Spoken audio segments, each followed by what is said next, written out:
Awesome.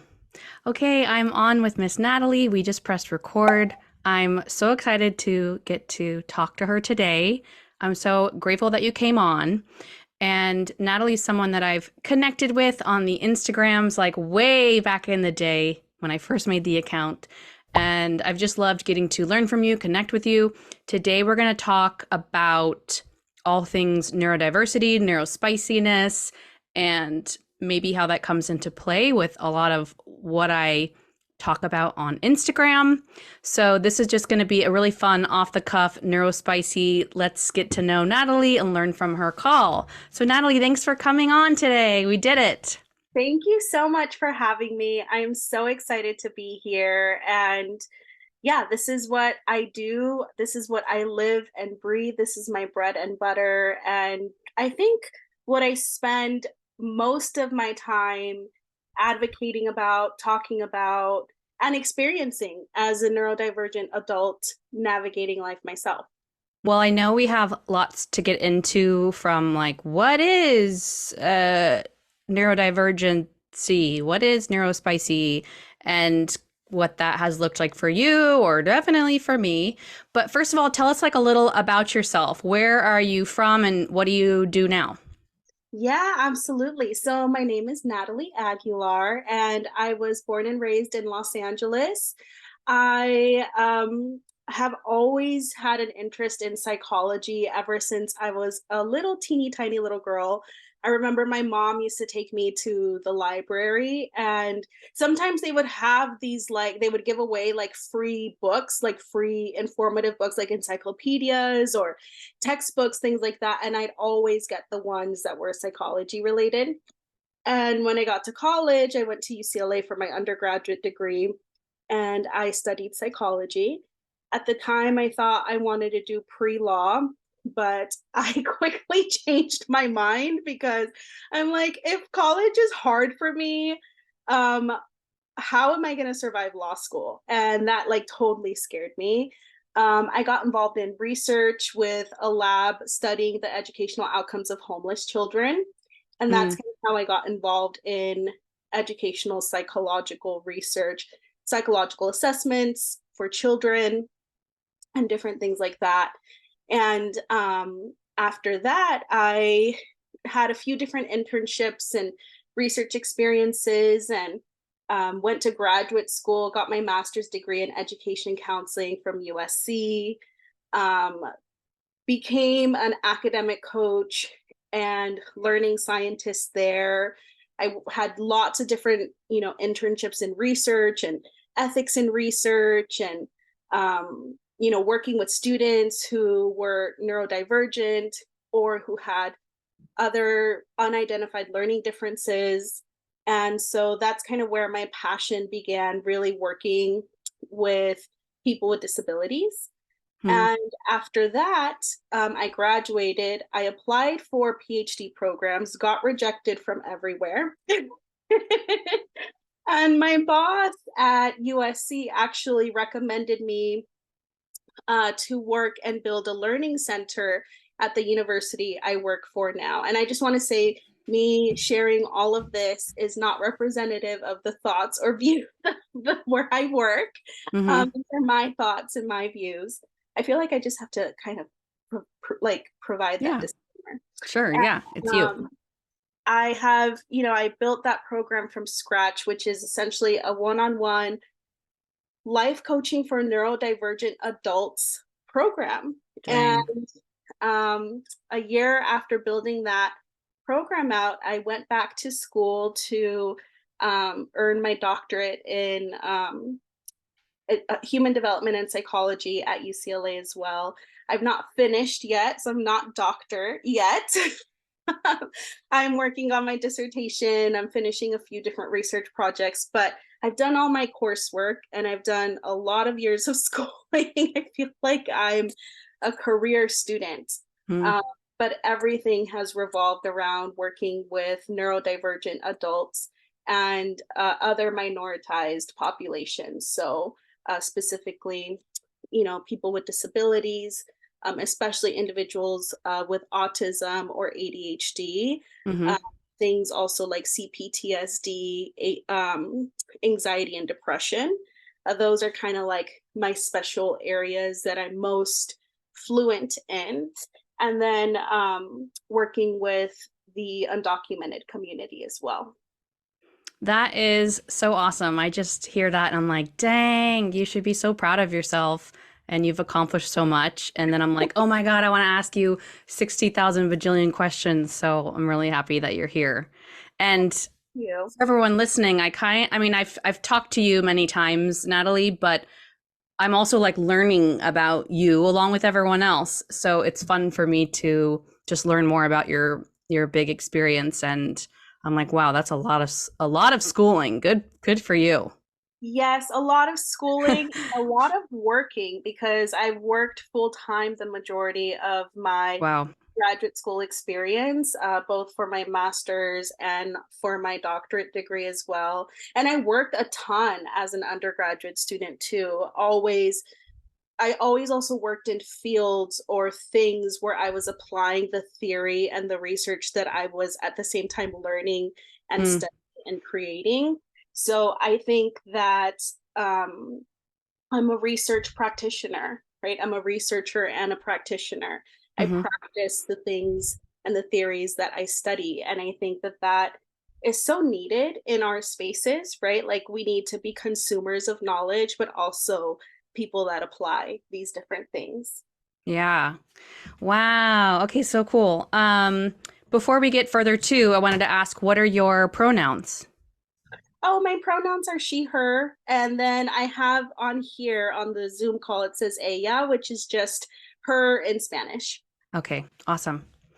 So, girl, I have so much to say and talk about around neurodiversity and ADHD, and I almost just want to send up a flare that's like, help, help.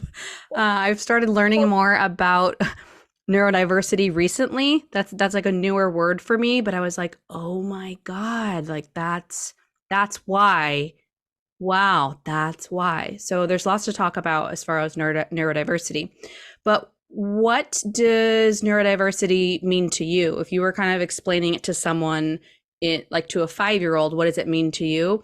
And I will just preface to say that as I'm talking with Miss Natalie today, it's like, oh, what's coming to mind for her of how she would explain it? This isn't some kind of end all be all, like absolute, answers or something like that. It's more cool. I'd love to chat with you about this and learn from you. So, what comes up for you? So, what does neurodiversity mean to you? Yeah, so I think sometimes when people come into this space and are new to this space, interchange the words neurodiversity and neurodivergence, which Okay. they're actually not interchangeable. They're two different things, which is really Oh. cool. So, neurodiversity is a word that's used to explain just the different ways that people's brain work, right? It's diversity of the ways that people think.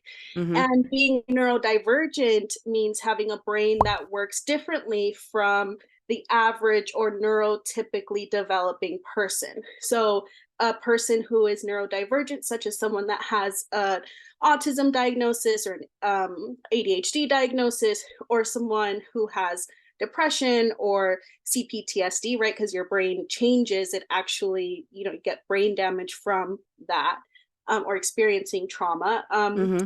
It's a neurodevelopmental disability, right? It's your brain actually develops differently than the average person. So there's neurodiversity, which is just all the different ways that people Okay. think and experience the world. And there's neurodivergent, which is really related to a neurodevelopmental difference. Okay. That makes sense. So, neurodiversity, as far as the whole kind of broad spectrum or explaining the category of neurodiversity, and then someone can be neurodivergent or they are Mm-hmm. neurodivergent. Okay. So, Mm-hmm. and then I think what is it when someone is neurodivergent, as in you mentioned like depression, like is mental quote illness also in the field of neurodivergent, or are they kind of separate? Like, I remember talking to my therapist about like depression, and then I was also mentioning ADHD, and she's like, well, that's not like a mental illness, that's just a different way that your brain works. So kind of like, what is that? Yeah, I think that because this word neurodivergent is a little bit new in the field, even among like clinical psychologists and therapists and counselors and all of this, mental illness, because it's a difference in the way that your brain functions, right? Depression means that you need, have a deficit in the way that your brain produces dopamine and serotonin and all of these different things. Um, Mental illness does mean that you are neurodivergent. So things like PTSD, CPTSD, which is not necessarily recognized by the DSM-5, means you're neurodivergent. Anxiety, if you have anxiety, you're a neurodivergent person. Your brain really functions and operates differently than the Mm, neurotypical person, because your brain is essentially having to work harder to compensate for navigating a world that was not designed for you. hmm. Yeah. Okay. So interesting. And like I was saying, neurodiversity is newer for me. I mean, I just kind of saw some TikToks about it, which I mentioned your amazing account in the intro. So, check it out. But I also think TikTok's been a huge spreader of the knowledge about neurodiversity. So that's really awesome. But as someone who is newer to it, for me, it was cool to just hear about, because I kind of saw myself as something's wrong with me and flawed, and I should just kind of get better and figure it out. As far as someone who, has anxiety or is ADHD or all these kind of things. And then when I heard about being neurodivergent, I was like, oh no, like I'm literally different. My brain is different. And the world is set up for people who are not operating like I'm operating. So to me, it definitely gives like a vibe of, yay, let's understand and celebrate this, rather than just trying to shove you back into some unrealistic box? Absolutely, absolutely. I think that even for myself, because I actually navigated the world for a really long time thinking that I was a neurotypical person Hmm. up until like even maybe 2, 3 years ago. I was like, I thought I had instances where maybe I had situational depression, or in college I suffered a lot from panic attacks, and I just thought, well, oh, okay, like there are just moments where I get really stressed, right? Like, Mm, but those things were not really normal experiences that the neurotypical person was experiencing like me. And I did not know that. And it wasn't until I was really working with a therapist a few years ago where I was explaining all of these different things, and my doctor, so my actual like primary doctor, she has a an extra degree in marriage and family therapy as well. So she sat down with me and she spoke with me, and she said, I think that there is more to this than just the situational anxious moment or the situational depressive moment. There's hmm. more here, and we need to explore that. And that was kind of the first instance, maybe like around 3 years ago, where I had to sit down and really reflect, like, oh, yes, like everything that I've been experiencing as, in my development as a kid, as a teenager, as a young adult, and now as a person in my 30s, like, whoa, I am a neurodivergent person. And like, it almost gave me the freedom to begin to understand how I operate and how I see the world, and that I'm not the only one experiencing this. Hmm.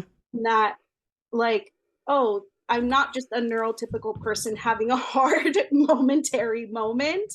Um, Hmm. because it was actually my therapist who told me, like, Natalie, all these things that you struggle with are things that other people don't even give a second thought about. They just Mm, do. I'm like, oh, you mean like other people don't have to put as much mental hmm effort to actually do normal, basic human things, hmm like doing your dishes or vacuuming or doing laundry? Like those things can be really, really hard for a Oh, neurodivergent person. yep. Yeah. Yeah, man, it's so interesting. And ugh, I've been learning about ADHD. Do you know the account? Oh my God, what is their name? I think it's like Love. It's like an ADHD neurodivergent person, and then the husband is not. And so they talk about things from both sides. Oh, So I think I I, know who you're talking about. I thought you were gonna mention domestic blisters on oh, I don't TikTok. know them. Oh, you would love Okay, I'm them. writing it down. Domestic Um, blisters. Ooh. they wrote a book called, I think it's like How to Keep House While Drowning. Oh, I have heard about her. Yes. Yeah, she's Okay. great. For anyone listening, yes, definitely you can follow my accounts, but her accounts are really, really great too. Yes, I just saw a podcast the other day and she wrote a book called, yes, you said how to keep house while burning down. And in the beginning of a podcast I heard about her, she was like, doing your dishes or keeping house is not like a moral issue. There's not like your worth attached to it. And I'm like, ma'am, what? Like, I should be someone who can collect my dust bunnies, and it shouldn't be that hard for me. But it was, that's as far as I got. And I was like, ma'am, okay, wow.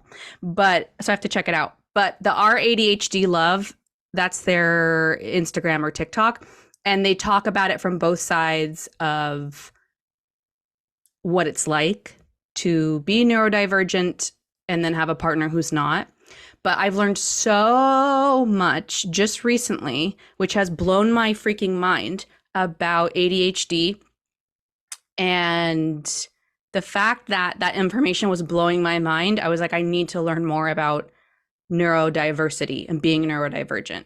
Like, specifically things like, just to give you some examples, time blindness. Like, it is so hard for me to be on time. For the love of God, I have either right now, it's starting right now, or I have some general time in the future. So just kind of learning about more around neurodivergency. So that's another word. Neurodiversity, Neurodivergence. neurodivergence. Thank you. Has been like a weight has lifted, and it's also shocked me. And so, yeah. Yes, and I think also I think something interesting to kind of talk about in this space too is um the validity of self-diagnosis, right? Because we live Mm-hmm. in a society where healthcare and access to mental health practitioners is not accessible for the majority of Mm-hmm. people. Um, but you cannot negate their lived experience or the challenges they face in everyday life. And Mm-hmm. I think that, you know, the more that we create workspaces, school settings, community spaces, neighborhoods with universal design in mind, I think the more healthy our society will become, but we're not there yet. Yeah. Mhm. Ooh, yeah, that's really, really good and really true to have things built for accessibility and differences. Ooh, yes, yes, please. And And like something that's and something I always talk about with families who I meet with when they are entrusting me with their child that they're leaving at a college for the very first time on their own, right? Is this idea of um, self advocacy, right? And how important developing that muscle is, because it's a muscle and a practice that you develop, and speaking up about what your needs and asking for help and participating in help seeking. Um, but it's also kind of like recognizing that with neurodivergence, there are weaknesses that we have, right? Areas of improvement. But then there are also like again, this isn't just kind of like a category or box we fit in, because not every person with ADHD is the same. We might experience similar challenges. Mm-hmm. Not every person with CPTSD is the same. Not every person experiences depression or anxiety the same. All of these are kind of just like trends that fit within the psychometric like testing that we're given. Um, but something I tell families a lot is that um, it's okay to have a hard time and to figure out like where our areas of growth are, and falling on our face a few times, Mm, right? Like, sticky learning is a hard concept, and not internalizing that like fear of failure or that mm, failure, right? And kind of taking that moment of self-reflection and saying, okay, I what do I need to do to have a different outcome next time? mm-hmm. Mm-hmm. Yeah, like what I hear from that, and not to constantly bring it back to myself, but it just is like, is like a big weight off of my shoulders, or there's less pressure to get things right or perfect, but to be willing to like look for help, seek understanding, and then like lots of stuff that when you say that to a perfectionist, it's like, what? But it's pretty mind blowing. So I'm curious, and, sorry for not totally like knowing or understanding, but I know like you don't care. So you've done lots of training in therapy?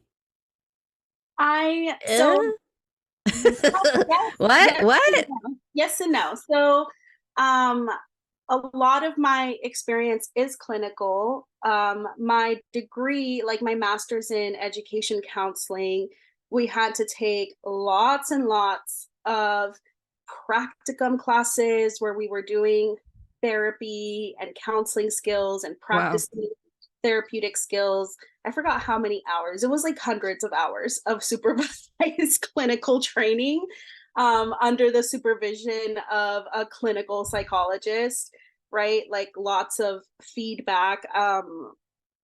I maybe I think even with my like internship, I think I did something for sure, maybe close to like over 1,000 or even close to 2,000 hours of supervised like clinical Mm-hmm. training. But I'm not like a clinician. I can't Uh-huh. necessarily like diagnose someone because my degree specifically is in education counseling. However, I do have clinical training experience. Right. And also, I'm a supervisor, so I train counselors as my job now, or part of my job. I train counselors so that they can become people like me that help other neurodivergent individuals. And I did a lot of counseling theory courses, um, intimate relationships therapy, career counseling, clinical counseling, and the classes that I didn't take as part of my program were more around psychometric testing. So those are I don't even know. What does that mean?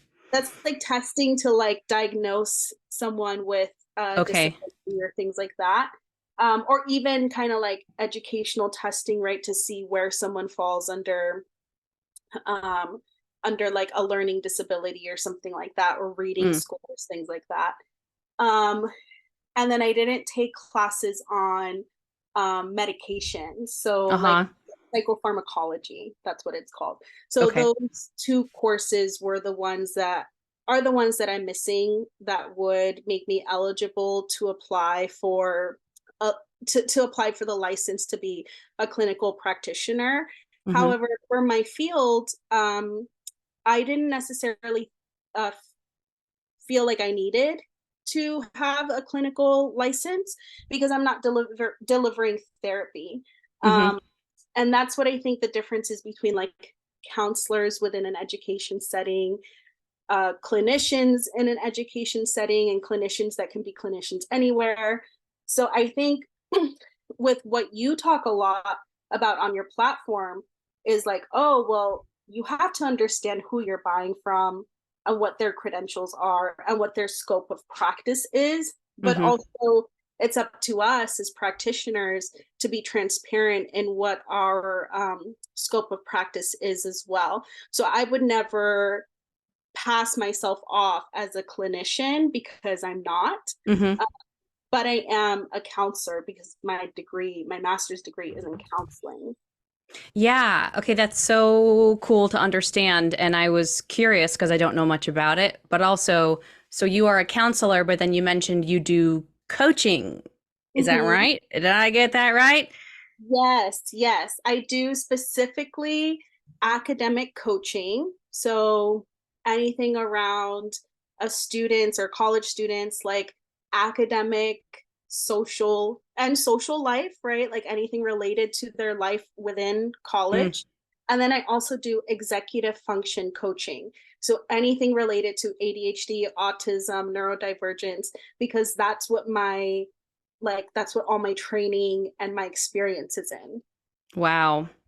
Wow. Yeah. So my mind, I told myself listening back to old podcasts that I wouldn't say wow 40,000 times, but that is my genuine reaction about how awesome it is that you are doing coaching along these lines. And that's something really big to get into because I think it's so helpful. It's so valuable. When people just shit on coaching completely altogether, I'm like, you guys maybe don't even know what actual coaching is. And so partly that's my bad since I've just shit on the whole industry for a long time. But exactly, someone like you who is doing coaching for neurodivergent people, executive functioning coaching is so valuable and needed.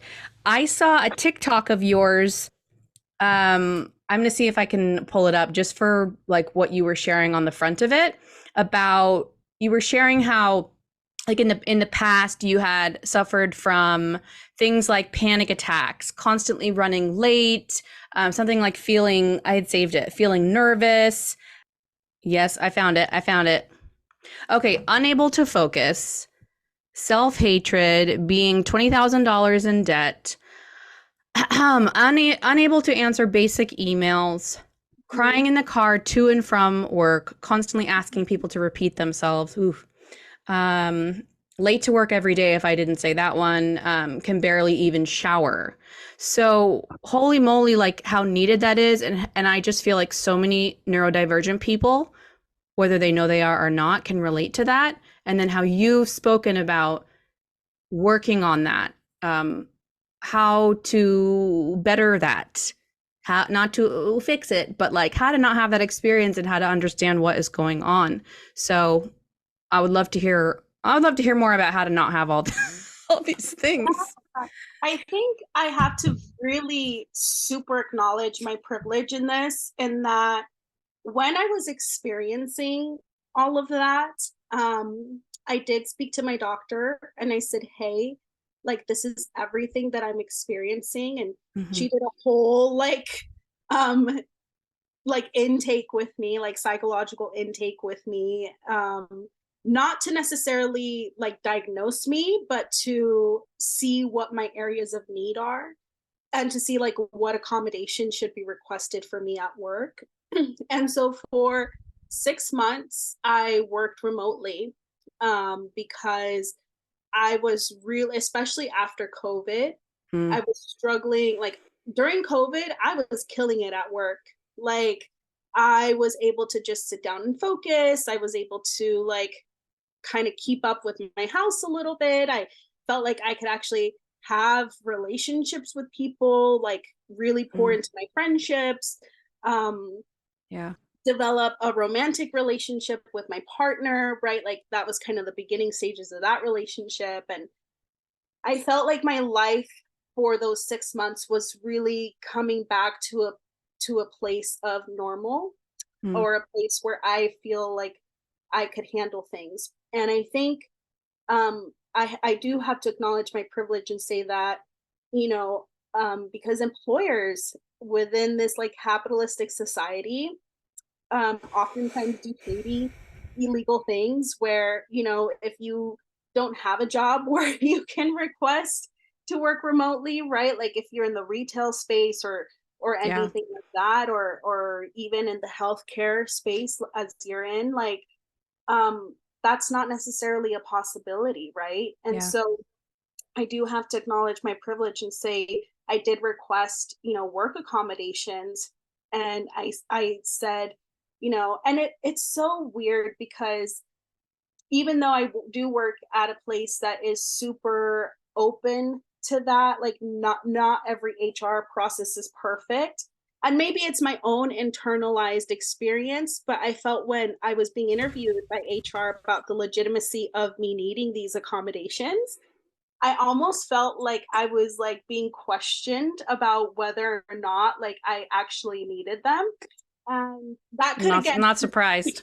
just be my hypersensitivity, right? Like I don't know. just Yeah. be I try to give people the benefit of the doubt, right? Like because my boss was completely supportive. Like I always say I have the best boss in the world. He's a priest. Mhm. So like I work at a Catholic school, but like he's was super understanding and I'm a one woman show where I work, like I'm a one woman department. And Mhm. so like he was like, well, I mean, you're one person. I could see how you would get to this place of burnout.